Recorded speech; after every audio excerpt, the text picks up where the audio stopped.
So today we're going to be talking about Fit EQ. Fit EQ is a technique that I like to use in order to make sure that the most prominent elements in your mix are prominent. So if you're having difficulty getting your vocal to be the center of your mix while still having a full sounding mix without sacrificing other elements, then stick around and watch the rest of this video.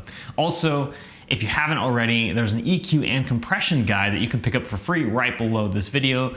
The first link should be that link to the EQ and compression guide. You can pick that up for free to help you in your journey of getting professional mixes. Welcome to today's tutorial on how to emphasize the most important elements of your mix. There are always certain elements of your mix that are the most important. Usually the drums, so like the kick drum, the snare drum, and the lead vocal. Generally my go-to things to think about when we're talking about Fit EQ, which is a way to use EQ to emphasize and make room for the most important elements in your mix. Today we're going to be looking at the lead vocals. It's the best example of how to use this type of EQ. How this works is essentially we want to find out where any elements are being masked. So with the lead vocals specifically, we don't necessarily always need to just turn up the lead vocal to make them the main part of the song. In this mix, the lead vocals are actually sitting a little bit back volume-wise inside of the mix.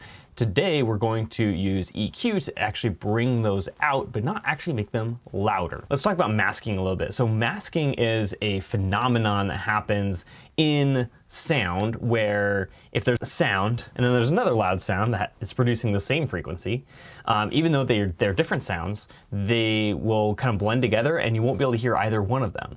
So that's what masking essentially is a buildup of a similar frequencies from two different audio sources, which ends up being interpreted as the human ear as just noise. It's just, there's no distinguishing features. And so what we're trying to do is avoid any sort of masking of two elements combining into one sound, which then sounds kind of like garbage when you're listening to a song. With our lead vocal, there's a very common occurrence where the lead vocal is going to be masked by another element. In order to identify masking, it's a really easy process. All you have to do is listen to the lead vocal and then mute all the other instruments one at a time to see what happens with the lead vocal. We're listening to the lead vocal even though we're muting other elements.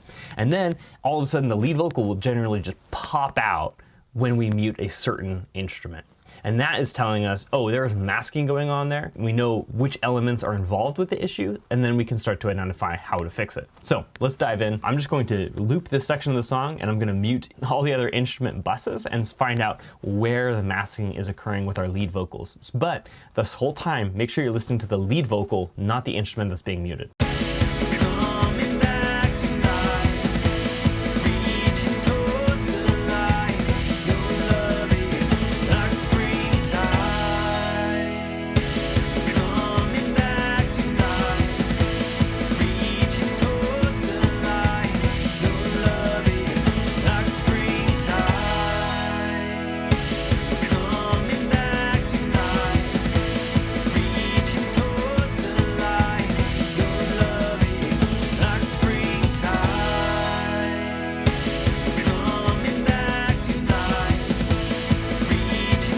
So that's where it's at. It's really the rhythm electric. You can just tell when I mute that rhythm electric guitar, the vocals just really pop out. So that is what we're going to be focusing on. You could hear a little bit of masking going on with other instruments, but nothing compared to the rhythm electric. What we're going to do is we're going to come in here to our mix, add another channel EQ to both the rhythm electric and our lead vocal. Smallerized. Our rhythm electric here is down on the right, and then our lead vocal is here. The point of this is to de-emphasize the rhythm electric and emphasize the lead vocal just through EQ. What we're going to do is we're going to take a broad bell curve and we're going to sweep around to find out where the vocals really shine inside of this song.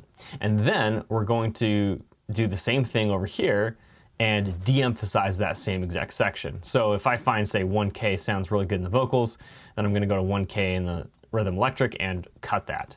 So it is boosting the volume of the lead vocal just a little bit, and it's reducing the volume of the rhythm electric just a little bit in the right spots though, so that it's really not impacting it overall as a soundscape, but it's still allowing us to create more space for the lead vocal. It doesn't need to even be a big move. Sometimes 1 or 2 decibels is plenty, more than enough to allow the lead vocal to really shine over that rhythm electric. I happen to know that this lead vocal is pretty strong in kind of like the 1.5K range, so I'm thinking that's probably where I'm going to end up boosting, but let's listen to it and decide after we, actually listen to the material. Makes sense. Okay. Coming back to life, reaching towards the light. Your love is like springtime. We're coming back to life, reaching towards the light. Your love is like springtime. Yeah, so I really do think that 1.5K range right here, because if I go up to like 2.2K to 3K, it just sounds really, really nasally and kind of nasty. I don't like that. If I boost the top end, it's gonna be too bright, and then it's too boxy if I boost around 400 or 500. So we're gonna stick around here. I'm only, I think I had a 1.5. That sounds pretty good to me. Let's go to our rhythm electric, and before I even listen to it, we're just gonna make that cut. I might adjust how much I cut after I listen to it, but now let's listen to it. I'm gonna A/B it really quick here. So here's before, and then I'm gonna turn them both on as we play here. Coming back to life, reaching towards the light. Your love is like springtime. Coming back to life, reaching towards the light. Your love is like springtime. Yeah, so you can really just feel how much that lead vocal comes out of the mix once we add this type of EQ changes. I'm gonna leave it that as is. It sounds really good to me.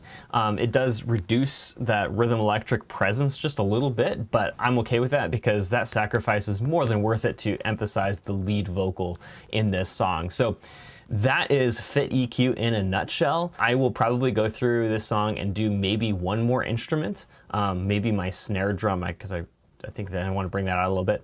But the Fit EQ technique should only be used for the most prominent elements in your mix and elements that you want to be the most prominent in your mix. So don't go overboard with this because you can really screw things up if you go too far. But things like the lead vocals really need to be emphasized, and so this is a great technique to use in order to emphasize those specific parts. I hope you enjoyed this. Don't forget to like and subscribe. Click the little bell notification too, because I'm going to be releasing videos like this every Monday, Wednesday, and Friday for the foreseeable future. So make sure that you subscribe so you can be notified for any future videos. Anyway, thanks for watching and have a great day.